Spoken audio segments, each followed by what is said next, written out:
Hello, good morning. So for today, we'll be doing a vlog. So yeah, for this morning,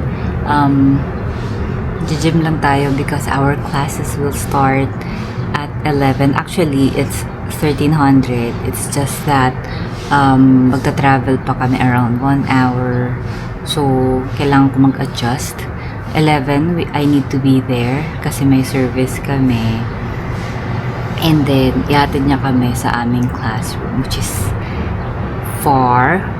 It's in Bulacan. So, around 1 hour pa yung travel time. So, yes.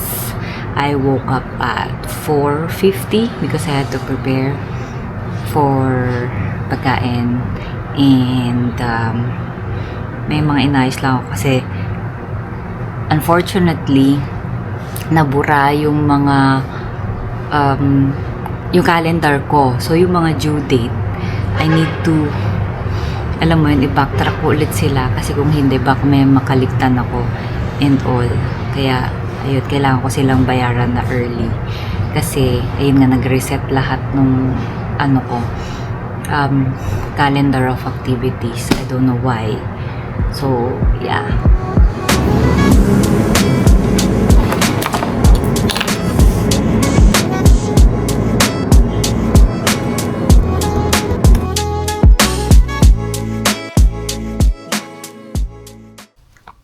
So, we are off to the gym, guys.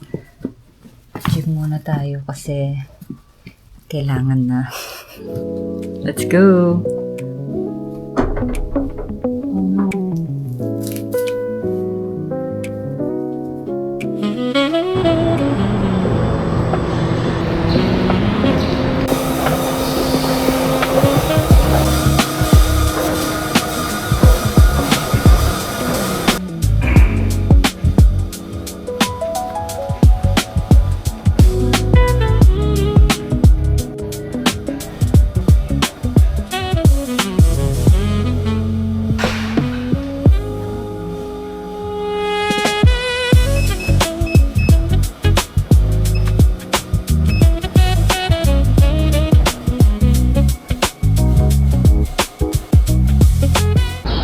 Going back because we need to eat.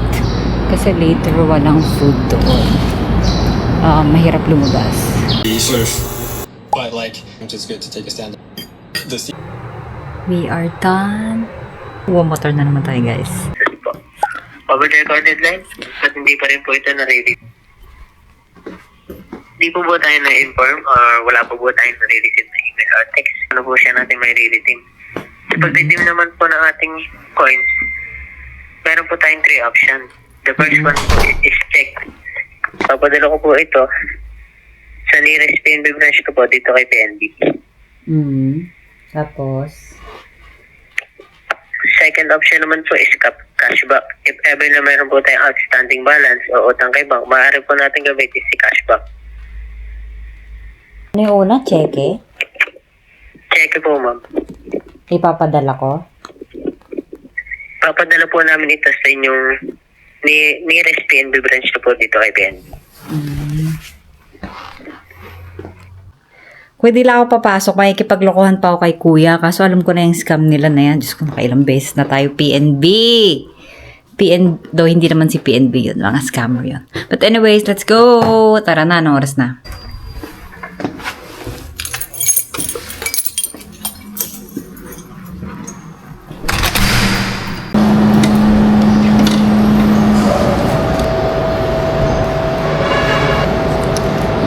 We'll travel to Bulacan.